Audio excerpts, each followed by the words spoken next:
بادشاہوں سے بادشاہوں سے بادشاہوں سے افضل ہے وہ شان میں بادشاہوں سے افضل ہے وہ شان میں بادشاہوں سے افضل ہے وہ شان میں جو درے شاہدت حق درے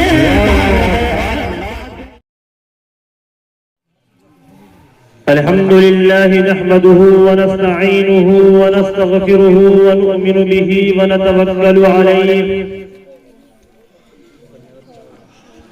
ونعوذ بالله من شرور أنفسنا ومن سيئات أعمالنا ومن يهده الله فلا مضل له ومن يضلله فلا هادي له وأشهد أن لا إله إلا الله وحده لا شريك له وأشهد أن سيدنا وسندنا وحبيبنا ومعوانا وملجانا محمدا عبده ورسوله فإن أصدق الحديث كتاب الله وخير الهدي هدي محمد صلى الله عليه وسلم وخير الأمور عواقبها وشر الأمور محدثاتها وكل محدثة بدعة وكل بدعة ضلالة وكل ضلالة في النار. أعوذ بالله من الشيطان الرجيم. بسم الله الرحمن الرحيم. يا أيها الذين آمنوا قوا أنفسكم وأهليكم نارا وقال الله عز وجل يا أيها الذين آمنوا عليكم أنفسكم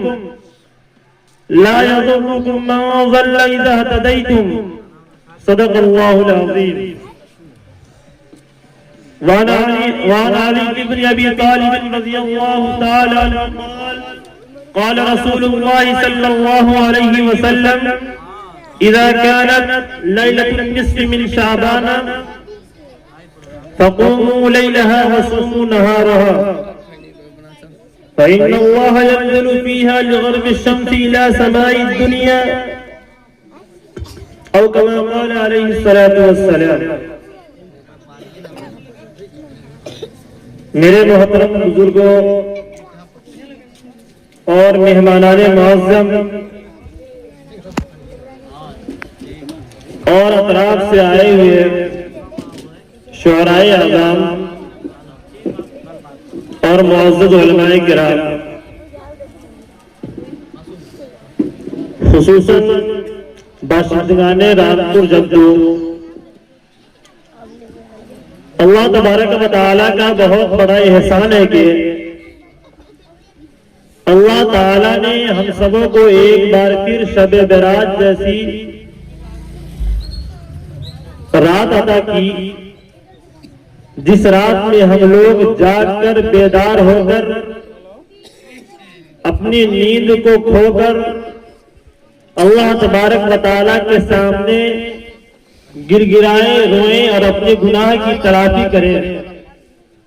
تو یہ ان کا بہت بڑا احسان ہے کہ ہمیں دوبارہ پھر سے ارادہ کی، ورنہ ہم میں سے بہت سے ایسے لوگ ہیں جو گزشتہ شب برات تو ہمارے پاس موجود تھے، ہمارے سامنے تھے، لیکن وہی شب برات تو نہیں ہے. میرے محترم بزرگوں، دوستو، اب میں آپ حضرات کے سامنے چند منٹ شب برات کی فضیلت، ان کی عظمت، اس رات کی برکت آپ کے سامنے پیش کروں گا. آپ حضرات بغور سماعت کریں گے اور سن کر کے دل میں عمل کرنے کا جذبہ پیدا کریں گے انشاءاللہ. میرے دوستو، اس رات کی بہت فضیلت ہے. کم از کم میں نے احادیث کا مطالعہ کیا تو معلوم چلا کہ 17 یا 18 صحابہ کرام سے اس رات کی فضیلت ثابت ہے، ان سے احادیث مبارکہ وارد ہے۔ چونکہ اس دنیا میں بہت سے ایسے فرقہ وارانہ لوگ ہیں، اب بہت سے ایسے لوگ ہیں جو شب برات کی فضیلت کو نہیں مانتے ہیں، اور کچھ لوگ ایسے ہیں کہ ان کی فضیلت کو اس حد درجے تک مانتے ہیں کہ اس میں بہت سے رسومات، بدعات، خرافات لے آتے ہیں۔ اسی لیے ہم اور آپ یہ توجہ خیال کریں کہ اس رات میں سب سے بہترین وہ کون سا عمل ہے، وہ کون سا عمل بہترین ہوگا جو اس رات میں کرنے سے ہمیں ثواب ملے گا، اس کا فائدہ ہوگا اور اللہ تبارک و تعالیٰ اس کا اجر دیں گے، وہ عمل تلاش کر کے ہمیں وہ عمل کرنے کی ضرورت ہے۔ ورنہ آپ سعودی عرب وغیرہ میں جائیں گے تو دیکھیں گے کہ وہاں کے لوگ شب برات کی فضیلت کو نہیں مانتے ہیں، وہ اس رات کو جاگنا پسند نہیں کرتے ہیں، وہ اس رات میں جاگ کر کے اللہ تبارک و تعالیٰ کے سامنے نوافل نہیں پڑھتے ہیں۔ وہ کہتے ہیں کہ آپ صلی اللہ علیہ وسلم سے حدیث ثابت ہے، لیکن ثابت کی اتنی کوئی مضبوط دلیلیں موجود نہیں ہیں کہ ہم اس رات میں جاگ کر کے روئیں، گر گرائیں، یا ہم اس رات میں جا کر اس کی فضیلت پہ ہم چرچا کریں۔ اور ایک فرقہ ایسا ہے کہ جو فرقہ اس حد درجے تک اس رات کی فضیلت کو مانتے ہیں کہ اس میں طرح طرح کے رسومات، بدعات، خرافات جو حضور سے ثابت نہیں ہے، جو صحابہ کرام سے ثابت نہیں ہے، جو تبع تابعین، ائمہ مجتہدین، سلف صالحین سے ثابت نہیں ہے، وہ تمام عمل اس رات میں کرتے ہیں۔ جیسے ہم ہی لوگوں کے درمیان وہ فرقہ ہے، جیسے اس رات میں اللہ کے نبی صلی اللہ علیہ وسلم سے حلوہ بنانا ثابت نہیں ہے، لیکن بہت سے ایسے لوگ ہیں جو اس رات میں حلوہ بناتے ہیں، پکاتے ہیں اور کھاتے ہیں، اس وجہ سے کہ پرب ہے، یہ رات میں بنائی جاتی ہے، بنانے سے ثواب ملتا ہے۔ لیکن میرے دوستو، میں نے احادیث کا مطالعہ کیا تو مجھے حدیث میں کہیں بھی نہیں ملا کہ آپ صلی اللہ علیہ وسلم نے اس رات میں حلوہ بنایا ہو، یا آپ صلی اللہ علیہ وسلم کے ازواج مطہرات نے اس رات میں حلوہ بنایا ہو، یا آقائے مدنی جناب محمد رسول اللہ صلی اللہ علیہ وسلم کے آل اولاد نے اس رات میں حلوہ بنایا، کہیں مجھے نہیں ملا۔ جو انسان اب اس رات میں حلوہ بنایا کھاتا ہے وہ بدعت کرتا ہے، اور اللہ کے نبی صلی اللہ علیہ وسلم کا فرمان ہے، من احدث فی امرنا ھذا ما لیس منہ فہو رد فلیس منا، کہ جو انسان ہمارے دینوں میں کوئی نئی چیز ایجاد کرتا ہے، نئی چیز پیدا کرتا ہے جو ہمارے زمانے سے ثابت نہیں ہے، جو ہمارے صحابہ کرام سے ثابت نہیں ہے، جو تبع تابعین، ائمہ مجتہدین، سلف صالحین سے ثابت نہیں ہے، جو صحابہ کرام سے ثابت نہیں ہے، علماء صلحاء سے ثابت نہیں ہے، اگر وہ عمل دین میں پیدا، اس کے علاوہ کوئی دین میں پیدا کرتا ہے وہ بدعت ہے۔ اور یہ حلوہ بنانا اسی طریقے سے قبرستان میں جا کر کے اگربتی جلانا، اسی طریقے سے قبرستان ڈھونڈ جانا، ایک گروپ بائی گروپ بنا کر کے قبرستان میں جانا، یہ بھی آقائے مدنی کے زمانے میں ثابت نہیں ہے۔ ہاں اتنا ثابت ہے، حضرت عائشہ صدیقہ رضی اللہ تعالیٰ عنہ فرماتی ہے کہ ایک مرتبہ کی بات ہے کہ آقائے مدنی جناب محمد رسول اللہ صلی اللہ علیہ وسلم ہمارے یہاں تشریف فرما تھے، اچانک رات میں نیند کھلتی ہے تو معلوم چلتا ہے کہ حضور بستر پہ موجود نہیں ہے۔ حضرت عائشہ صدیقہ رضی اللہ تعالیٰ عنہ تلاش کرنے لگتی ہے کہ آخر اللہ کے نبی صلی اللہ علیہ وسلم گئے تھے کہاں گئے اتنی رات میں۔ اب وہ تلاش کرتے کرتے جنت البقیع کی طرف حضرت عائشہ صدیقہ رضی اللہ تعالیٰ عنہ دیکھتی ہیں تو دیکھتے ہیں کہ حضور صلی اللہ علیہ وسلم جنت البقیع جو مدینہ المنورہ کا قبرستان ہے اس میں تشریف فرمایا، وہاں دعا کر رہے ہیں اردو کے بارے میں۔ پوری زندگی میں اللہ کے نبی صلی اللہ علیہ وسلم سے صرف ایک مرتبہ قبرستان جانا ثابت ہے، وہ بھی اکیلے میں، بغیر کسی کو بتائے ہوئے، بغیر کسی کو جانے ہوئے، نہ کسی کو نہیں معلوم، خود ان کی ہم بستر جو عائشہ صدیقہ رضی اللہ تعالیٰ عنہ تھی اسے معلوم نہیں ہے کہ آپ صلی اللہ علیہ وسلم قبرستان گئے ہیں۔ تو پھر ہم اور آپ جو اس طریقے سے جھون جرجون قبرستان جاتے ہیں، اس کو ایک رواج اور رسم کے طور پہ مناتے ہیں، یہ سراسر غلط ہے۔ ابھی میں نے خطبہ کے اندر میں فرمایا کہ کل محدثۃ بدعہ، ہر نئی چیز پیدا کرنے ہر نئی چیز جو پیدا ہوتی ہے نا معاشرے میں وہ بدعت ہوتی ہے، اور کل بدعت ضلالہ، اور ہر بدعت وہ گمراہی ہوتی ہے، اور کل ضلالۃ فی النار، اور ہر گمراہی جہنم میں لے جاتی ہے۔ تو یہ جو تمام کے تمام اعمال جو اس بابرکت عظمت اور رفعت والی رات میں ہم کر رہے ہیں، جس رات میں اللہ تبارک و تعالی ابھی حدیث پڑھا نا فإن اللہ ينزل فيها لغرب السماء إلى سماء الدنيا، اللہ تبارک و تعالی ساتویں آسمان سے ادم پہلے آسمان پہ آتے ہیں، آسمان دنیا پہ آتے ہیں اور فرماتے ہیں کہ الا مستغفر فاغفر، کہ کیا کوئی شخص ہے جو مجھ سے مغفرت طلب کرے میں اسے معاف فرما دوں، کیا کوئی شخص ہے جو مجھ سے روزی طلب کرے میں اسے روزی عطا کروں، کیا کوئی شخص ہے جو مجھ سے اپنے مصیبت آزمائش کے بارے میں شکایت کرے اور میں اس کی آزمائش کو دور کر دوں۔ اسی طریقے سے اللہ تبارک و تعالیٰ ساتویں آسمان پر آ کر فرشتوں کو یہ ندا دلواتے ہیں کہ جا کر یہ ندا دو کہ کوئی ہے جو اپنے گناہ کے توبہ، جو اپنے گناہ کی معافی مانگے میں اسے معاف کر دوں۔ میرے دوستو، یہ بابرکت والی رات میں، جس رات میں اللہ تبارک و تعالیٰ برات کہ جو انسان ہمارے سامنے روئے گا، گر گرائے گا، ہم اس کے گناہوں کو معاف فرما دیں گے، ہم اس کے روزے کے لیے برکت عطا کرائیں گے، جو دعا مانگے گا وہ دعا عطا کریں گے۔ اس رات میں اگر ہم خرافات کر رہے ہیں، بدعت کر رہے ہیں، تو سمجھو یہ برات والی رات میں جہنم والا کام کر رہے ہیں، اللہ تبارک و تعالیٰ کتنا ناراض ہوں گے۔ اور اگر اللہ تبارک و تعالیٰ ناراض ہو گئے تو سمجھو کہ نہ ہماری دنیا رہے گی نہ آخرت رہے گی، چونکہ ہم انسان اس دنیا میں تشریف لائے صرف اللہ تبارک و تعالیٰ کی وحدانیت کے اقرار کر کے اور ان کی اتباع کے۔ اللہ تبارک و تعالیٰ نے ارشاد فرمایا قرآن کریم میں مَا خَلَقْتُ الْجِنَّ وَالْإِنسَ إِلَّا لِيَعْبُدُونَ، کہ ہم نے انسانوں کو بھی جناتوں کو بھی اس دنیا میں اس لیے پیدا فرمایا کہ وہ ہماری عبادت کرے، وہ ہماری فرما برداری کرے، ہماری اطاعت کرے، ہماری بات کو مانے، ہمارے رسول کی بات کو مانے۔ اور جو انسان اگر اللہ کی بات کو نہیں مانتا، رسول اللہ صلی اللہ علیہ وسلم کی باتوں کو نہیں مانتا، تو گویا کہ اس نے اپنے پیدائش کے مقصد کو بھلا بیٹھا۔ میں آپ کو یہ بتاتا چلوں کہ معمولی سے معمولی چیز بھی اپنی پیدائش، اپنے وجود کے مقصد کو نہیں بھولتا ہے، لیکن حضرت انسان اپنے مقصد کو بھول جاتا ہے کہ وہ کس مقصد کے تحت اس دنیا میں لایا گیا ہے۔ ایک مثال یاد آتا ہے، جیسے پہلے کے زمانے میں جب اینڈرائڈ فون نہیں آیا تھا، جب بڑے اسکرین والا موبائل نہیں آیا تھا، اس وقت میں چھوٹا موبائل تھا جو اس لیے ایجاد کیا گیا تھا کہ اس سے صرف ایک طرف سے دوسرے طرف رابطہ کیا جائے۔ میرے دوستو، اگر اینڈرائڈ فون نکلا ہے، اسکرین اسمارٹ فون جو نکلا ہے، اس میں بھی دیکھو اگر اس میں کوئی ویڈیو چلا رہے ہو، اگر فون آتا ہے تو ویڈیو بند ہو جاتا ہے۔ تو غور کرنے سے یہ معلوم چلا کہ فون کو ایجاد کرنے والا اس مقصد سے ایجاد کیا تھا تاکہ یہاں ایک جگہ سے دوسری جگہ بات ہو سکے۔ اور اب اس کے بعد اسمارٹ فون میں بہت سارے اغراض و مقاصد تو آئے، سینما ہال آئے، ویڈیوگرافی آئے، کیمرہ آئے، الغرض بہت سارے ایپیں آئے، لیکن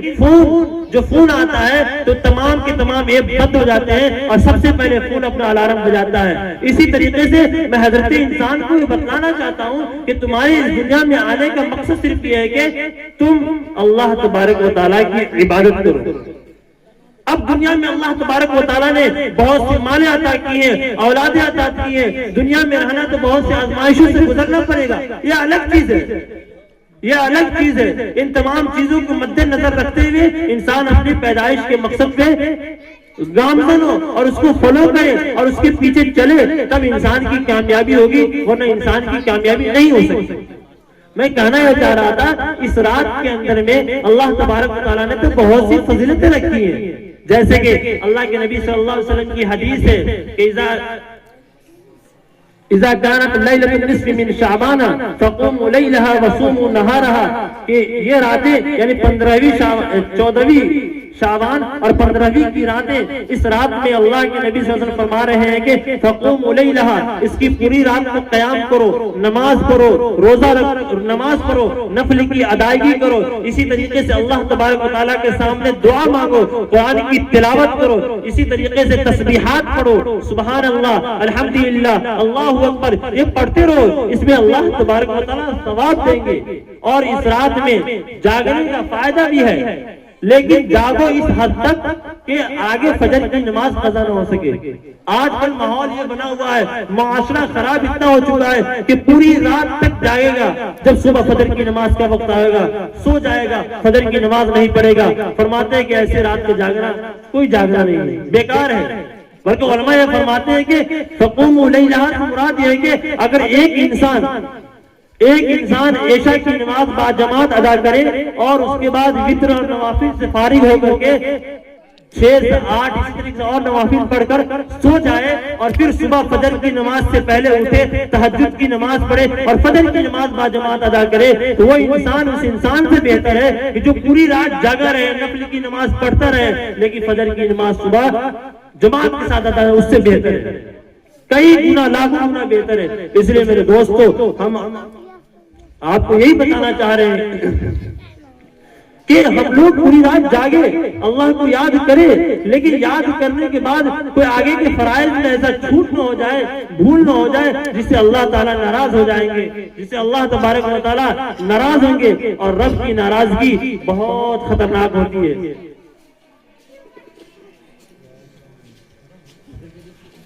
جیسے مثال کے طور پر اللہ تبارک و تعالیٰ،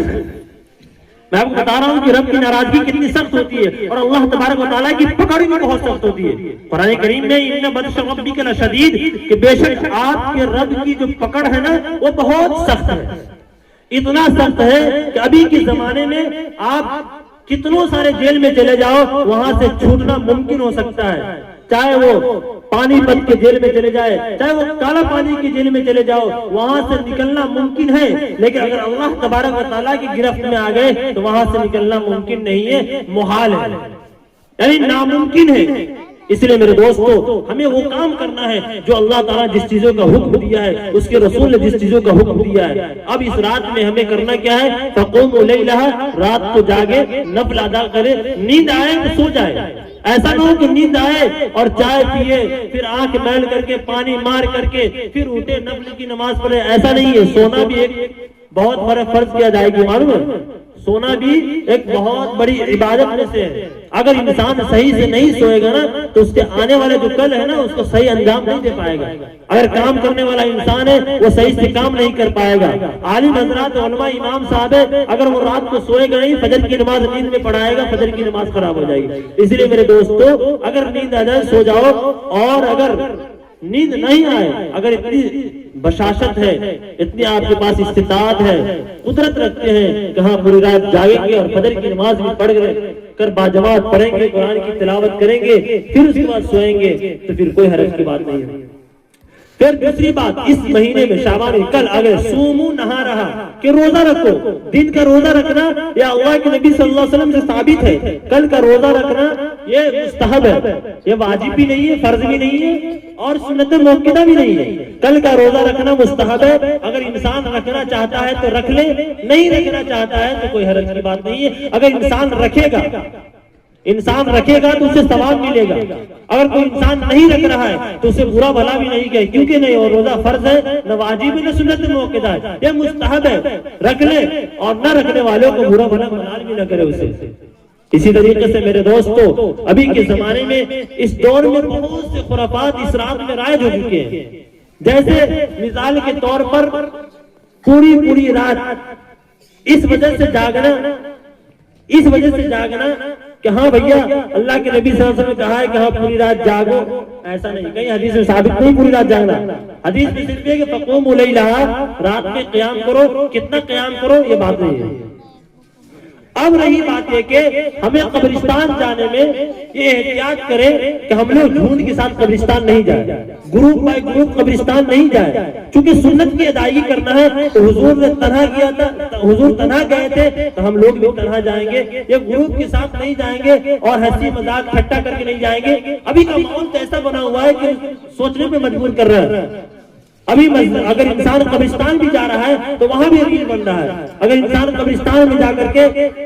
فاتحہ پڑھ رہا ہے وہاں بھی ریل بنائی جا رہی ہے. اگر فاتحہ پڑھ رہا ہے تو وہاں بھی سوشل میڈیا پہ لوگ ایکٹیو نظر آتے ہیں. حالانکہ نہیں میرے دوستو. اور ایک اور بات بتاؤں، اس رات میں مسجدوں کے اندر بھی نفل پڑھنے کی کوئی ضرورت نہیں ہے. میں نے حدیث کا مطالعہ کیا تو مجھے کہیں بھی معلوم نہیں چلا، نہ حضور صلی اللہ علیہ وسلم سے معلوم چلا کہ حضور نے شب برات کی راتوں میں مسجد میں جا کر کے نفل کی ادائیگی کی ہے، بلکہ گھروں میں نفل کی ادائیگی کرے، گھروں میں بھی نماز کی ادائیگی کرے۔ صرف مسجد میں تو فرض کی ادائیگی ہوتی ہے نا، نفل کی ادائیگی گھروں میں کرے۔ اللہ کے نبی صلی اللہ علیہ وسلم کی حدیث ہے، لا تتخذوا بیوتکم قبورا، کہ تم لوگ اپنے گھروں کو قبر مت بناؤ، تم لوگ اپنے گھروں کو قبر مت بناؤ۔ جس طریقے سے قبرستان کے اندر میں نماز نہیں ہوتی ہے، ایک دم بالکل پڑا ہوا ہے، سناٹا ہے، اس لیے تم لوگ اپنے گھر کو بھی ویسا نہ کرو، اس میں نماز پڑھو، قرآن کی تلاوت کرو، ذکر و اذکار کرو، اسی طریقے سے اللہ کا نام اس میں ذکر کرو، تب جا کر کے وہ گھر آباد ہوں گے۔ ایسا نہیں ہے کہ ہم لوگ نماز مسجد میں پڑھیں گے اور گھر خالی پڑا ہوا ہے۔ حالانکہ نفل کی نماز ابھی آج کی رات کی بات ہی بتا رہا ہوں کہ آپ لوگ اپنے گھر میں جا کر کے نفل کی ادائیگی کریں، مصلی بچھائیں، قرآن کی تلاوت کریں اور جہاں تک ہو سکے اللہ کا ذکر کریں وہاں۔ اب رہی بات یہ کہ اس رات میں اتنا اہم کام ہے، کل روزہ رکھنا ہے، لیکن ہمارا معاشرہ اتنا خراب ہو گیا ہے کہ ہم معاشرے کی اصلاح کریں تو کیسے کریں؟ تو ہم آپ کو بتائیں کہ سب سے پہلے یہ خیال کریں کہ دین نام ہے اتباع کا، دین نام ہے اتباع کا۔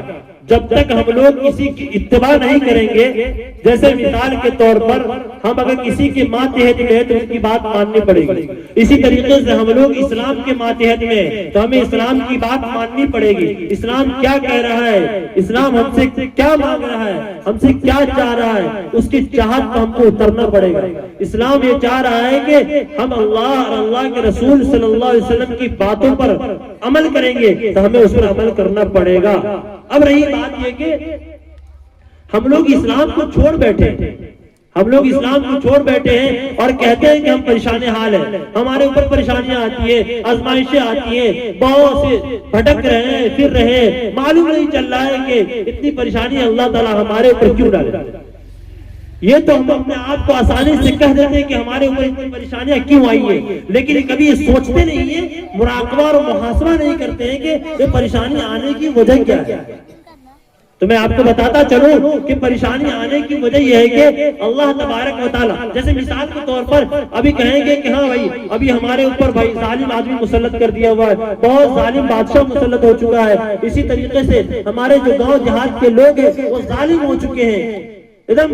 کوئی رعایت نہیں کرتے ہیں۔ یہ ظالم ہونے کی وجہ کیا ہے؟ فرماتے ہیں کہ جب اللہ تبارک و تعالیٰ جب حد سے زیادہ کسی قوم میں ناراضگی ہوتی ہے اللہ تعالیٰ کی تو پھر اللہ تبارک و تعالیٰ اس قوم میں ظالم بادشاہ کو نازل کرتے ہیں، ظالم انسان کو نازل کرتے ہیں تاکہ وہ اس کو ستائے، اس کو مارے، اس کو پیٹے، تاکہ اسے معلوم چلے کہ ہاں بھیا یہ ظالم ہمیں ستا رہا ہے، کوئی ہے جس کی ہم بات مانیں گے تو یہ ظالم بادشاہ، اس ظالم انسان سے ہم بچ سکتے ہیں۔ اس لیے میرے دوستو ہمیں اور آپ کو چاہیے کہ ہم لوگ اپنے معاشرے کو درست کریں، ہم لوگ اپنے آل اولاد کو بھی درست کریں۔ اب رہی بات یہ کہ 15 شب برات کی بات تو ہو گئی، لیکن ہم اپنے معاشرے کو درست نہیں کر پاتے۔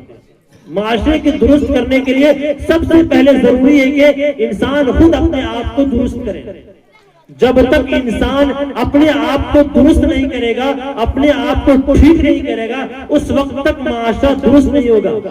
آج ہم میں سے ہر انسان یہ چاہتا ہے، یہ سوچتا ہے کہ ہم معاشرے کی اصلاح کر بیٹھیں گے، اس کی درستی کر لیں گے، اور وہ یہ سوچ کر کہتا ہے کہ ہم دوسرے کو سمجھائیں گے، خود نہیں سمجھیں گے۔ حالانکہ یا ایھا الذین آمنوا قوا انفسکم واہلیکم نارا کے اندر میں باضابطہ اللہ تبارک و تعالیٰ نے اصلاح معاشرہ کا ایک فارمولہ بتایا ہے کہ اگر معاشرہ کی اصلاح کرنا چاہتے ہو تو سب سے پہلے انسان اپنے آپ کو جہنم سے آگ سے بچاؤ اور اپنی اولاد کو جہنم کی آگ سے بچاؤ۔ جب تک انسان اپنے آپ کو نہیں بچا پائے گا، اس وقت تک وہ انسان نہ اپنی اولاد کو بچا پائے گا، نہ اپنی بیوی کو بچا پائے گا، نہ اپنی بہنوں کو، بیٹیوں کو، اپنے پڑوسیوں کو، اسی طریقے سے اپنے رشتہ داروں کو، خیش و اقارب کو جہنم کی آگ سے نہیں بچا پائے گا جب تک انسان اپنے اندر نہیں بچائے۔ کیوں؟ اس لیے کہ اگر ہم گنہگار ہیں اور پوری دنیا کو معلوم ہے، ہمارے رشتے دار کو معلوم ہے، ہمارے بہنوں کو بھائیوں کو معلوم ہے، ہماری آل اولاد کو معلوم ہے، پھر اگر ہم بحیثیت انسان جا کر کے بحیثیت مبلغ جا کر کے اس کو سمجھائیں گے بیٹا یہ چوری مت کرنا، یہ چوری کرنا گناہ کا کام ہے، حالانکہ وہ چوری ہم خود کر رہے ہیں، تو کہے گا یار تو خود چوری کر رہا ہے اور ہمیں آ رہا ہے سمجھانے کے لیے۔ اسی لیے ایک مبلغ کو، ایک معاشرے کی اصلاح کرنے والوں کو یہ ضروری ہے کہ پہلے وہ اپنے اندر اصلاح کرے، اپنے اندر سے وہ بیماریاں دور کرے۔ اگر وہ جھوٹ بول رہا ہے تو جھوٹ بولنا چھوڑ دے، اگر وہ غیبت کر رہا ہے تو غیبت کرنا چھوڑ دے، اگر وہ چغلی کر رہا ہے تو چغلی کرنا چھوڑ دے، اگر وہ ایک دوسرے کے کینہ بغض حسد کر رہا ہے تو اسے چھوڑ دے۔ اسی طریقے سے زناکاری میں، عیاشی میں، فحاشی میں، عریانیت میں مبتلا ہے تو اسے چھوڑ دے، تب جا کر کے ہم اپنی اولادوں کو بھی اس سے اصلاح کریں گے، ورنہ اولاد ہمیں وہی جانا دے گا کہ آپ خود گناہ میں ملوث ہیں اور ہمیں آپ نصیحت کرنے کے لیے آئے ہیں۔ اس لیے میرے دوستو، اللہ تبارک و تعالیٰ نے جتنے انبیاء کرام کو اس دنیا میں مبعوث فرمایا نا، سب کو سب سے پہلے فرمایا کہ آپ اپنی اصلاح کریں۔ جیسے اللہ کے نبی صلی اللہ علیہ وسلم فرمایا کہ وَأَنذِرْ عَشِيرَتَكَ الْأَقْرَبِينَ جو ہے نا کہ آپ اپنے رشتہ داروں کو ڈرائیے، تو اس کا مطلب یہ ہے کہ جب تک آپ اپنے رشتہ داروں کو ڈرا کر کے اسلام میں داخل نہیں کریں گے، اسے سمجھا کر کے اسلام میں داخل نہیں کریں گے، اس وقت تک آپ کے دین کا یہ جو روب ہے نا یہ دوسرے قوموں پر نہیں پڑے گا۔ جب تک آپ اپنے اندر اپنے دین کا اثر داخل نہیں کریں گے، اس وقت تک آپ کے دین کا روب کافروں پر، کفار مکہ پر نہیں جائے گا۔ یہی میں آپ کو سمجھانا چاہ رہا ہوں کہ جب تک انسان اپنی تبدیلی نہیں کرے گا، جب تک انسان اپنی تبدیلی نہیں کرے گا، اس وقت اللہ تبارک و تعالیٰ بھی انسان کی تبدیلی نہیں کر سکتے۔ چونکہ شاعر کہتا ہے نا، خدا نے آج تک اس قوم کی حالت نہیں بدلی، نہ ہو جس کو خود اپنی حالت بدل لے گا۔ جب ایک قوم کو اپنی حالت بدلنے کی خود ہمت نہیں، توفیق نہیں ہے اور اس طرف رغبت نہیں کر رہا ہے، تو اللہ تعالیٰ اس قوم کی حالت کو کبھی نہیں بدل سکتے ہیں۔ کیونکہ جب تک آپ کوشش نہیں کریں گے نا، اللہ آپ کوشش کرنا انسان کا کام ہے اور اس میں پورا اترنا اللہ سبحانہ وتعالیٰ اس کو پورا اتار دیتے ہیں۔ اس لیے میرے دوستو، ہم لوگ یہ کوشش کریں کہ ہم لوگ اپنے آپ کو جہنم سے آگ سے بچائیں گے۔ اس آیت کا یہی مطلب ہے یا ایھا الذین آمنوا قوا انفسکم واہلیکم نارا، جب ہم اپنے آپ کو بچیں گے تو ہماری اور اولادیں خود بچ جائیں گی۔ آج معاشرہ اس لیے پریشان حال ہے کہ آج ہماری نوجوان نسلیں وہ صحیح سے راہ راست پہ نہیں آ رہی ہیں۔ ہمارے نوجوان نسلوں کو چاہیے کہ وہ راہ راست پہ آئے، دین محمدیت پہ آئے، حضور کی باتوں کو سنے، اس کی بات پر عمل کرے، اللہ کے فرمان کے مطابق عمل کرے، تب جا کر کے ہماری نسلیں آگے بڑھے گی، ہماری نسلیں ترقی کرے گی اور ہماری قوم ترقی کرے گی۔ میرے دوستو، اب میں آپ کو بتاؤں کہ یہ رات واقعیت یہ رات جو ہے نا واقعیت بہت مغفرت والا رات ہے۔ ایک حدیث میں اللہ کے نبی صلی اللہ علیہ وسلم کا فرمان ہے کہ یہ رات ایسی رات ہے، اس رات میں اللہ تبارک و تعالی بنو کلب کے بکری کے بالوں کے برابر گناہگاروں کی گناہوں کو معافی کرتا ہے۔ بنو کلب مکہ کے اندر میں ایک بہت ہی بڑا قبیلہ تھا جس کے پاس بہت سے بھیڑیے، بہت سے بکریاں اور بہت سے بھیڑ موجود تھے، یعنی وہ قبیلہ بھیڑ بکریوں میں بہت مشہور تھا۔ اللہ کے نبی صلی اللہ علیہ وسلم فرماتے ہیں کہ اس رات میں جو انسان اٹھ کر کے توبہ کرتا ہے، مغفرت کرتا ہے، شب برات والی رات میں اللہ کے سامنے روتا ہے، گر گراتا ہے، تو اللہ تعالیٰ فرماتے ہیں کہ بنو کلب کے بکریوں کے بالوں کے برابر ہم گناہگاروں کی گناہوں کی معافی فرماتے ہیں۔ اس رات کی فضیلت اتنی بڑی ہے، اسی لیے ہم لوگ اس رات کی فضیلت کو سمجھ کر کے ہم لوگ اس رات میں اللہ کے سامنے روئے، گرگرائیں اور اس کے سامنے گریہ وزاری کر کر کے رو کر کے اپنے گناہوں کی تلافی کریں۔ لیکن ایک عجیب بات یہ ہے کہ اللہ کے نبی صلی اللہ علیہ وسلم کی حدیث سے اسی کے آگے فرماتے ہیں کہ ان راتوں میں سے بنو کلب کے بکریوں کے بالوں کے برابر گناہگاروں کی گناہوں کی معافی ہوتی ہے نا، لیکن اس رات میں چند ایسے بھی افراد موجود ہیں، چند ایسے بھی شخص ہیں جن کی معافی نہیں ہوتی ہے، جن کو اللہ تبارک و تعالیٰ ان کے گناہ ان کے توبہ قبول نہیں کرتے اس رات میں بھی۔ وجہ فرماتے ہیں کہ چند 5 یا 6 آدمی کا ذکر ہے، کئی 7 کا بھی ذکر ہے، کسی حدیث میں اکٹھا کرنے کے بعد تو 8 بھی ذکر آتا ہے معلوم چلنے سے۔ ان میں سے سب سے پہلے ہے کہ حدیث ہے کہ لا ينظر اللہ الی مشرک، کہ اللہ تبارک و تعالیٰ اس رات میں بھی مشرک کی طرف اپنا نظر رحمت نہیں کرتا۔ مشرک مشرک اسے کہتے ہیں جو اللہ تبارک و تعالیٰ کو نہیں مانتا، اللہ تبارک و تعالیٰ کو مانتا لیکن اس کے ساتھ کسی اور کو شریک ٹھہراتا، اس کے ساتھ کسی اور دیوی کو، اس کے ساتھ کسی اور کو شریک ٹھہراتا ہو کہ نہ خدا ایک نہیں ہے بلکہ خدا 2 ہے، 3 ہے، 4 ہے، جیسے کفار مکہ کیا کرتے تھے۔ تو اللہ تبارک و تعالیٰ مشرک کی بھی توبہ اس رات میں قبول نہیں کرتے۔ اس لیے فرمایا جاتا ہے کہ ان اللہ لا یغفر ان یشرک بہ وما یغفر ما دون ذلک لمن یشاء۔ فرماتے ہیں کہ اس رات کے اندر میں کافر کی مغفرت نہیں ہوتی ہے، اس لیے نہیں ہوتی ہے کہ وہ اللہ تبارک و تعالیٰ کے ساتھ کسی اور کو شریک ٹھہراتے ہیں۔ اس کے بعد ہے ولا الی مشاہین، اور اسی طریقے سے مشاہین کینہ کپٹ کرنے والوں کے لیے، بغض حسد رکھنے والوں کی بھی توبہ اس رات میں قبول نہیں ہوتی ہے۔ سوچنے کی بات ہے اس رات میں اللہ تبارک و تعالیٰ جہاں ہزاروں لاکھوں سینکڑوں گناہگاروں کی گناہوں کی توبہ قبول کرتے ہیں، اس رات میں بھی اللہ تبارک و تعالیٰ بغض رکھنے والے، کینہ رکھنے والے، حسد رکھنے والے، کپٹ رکھنے والے، ایک دوسرے سے حسد بغض رکھنے والوں کی بھی اللہ توبہ نہیں کرتے ہیں۔ اس لیے ہم اور آپ کو یہ بتانا چاہتے ہیں کہ اگر ہم میں سے کوئی انسان اگر اس بیماری میں مبتلا ہے، بغض و کینہ حسد میں مبتلا ہے، تو اسے چاہیے کہ وہ ابھی کا بھی اسے توبہ کرے اللہ تعالیٰ سے، اور پھر جا کر کے اللہ تعالیٰ اس کی توبہ کو قبول کریں گے اور اس رات میں اس کی برات ہوگی، ورنہ اللہ تعالیٰ اس رات میں بھی اس کی برات نہیں کریں گے، اس کی توبہ قبول نہیں کریں گے۔ ولا الی مشاہین کے بعد اللہ آگے حدیث کہیں گے ولا الی مسبل، کہ جو انسان ٹکنوں کے نیچے، ایک ٹکنا ہے نا، ٹکنا، اس کے نیچے جو انسان پاجامہ پہنتا ہو یا اسی طریقے سے جنس پہنتا ہو یا اسی طریقے سے کوئی اور کپڑا پہنتا ہو جو اس ٹکنوں کی اس کے نیچے ہو، تو فرماتے ہیں کہ اس کی بھی توبہ اس رات میں قبول نہیں ہوتی ہے۔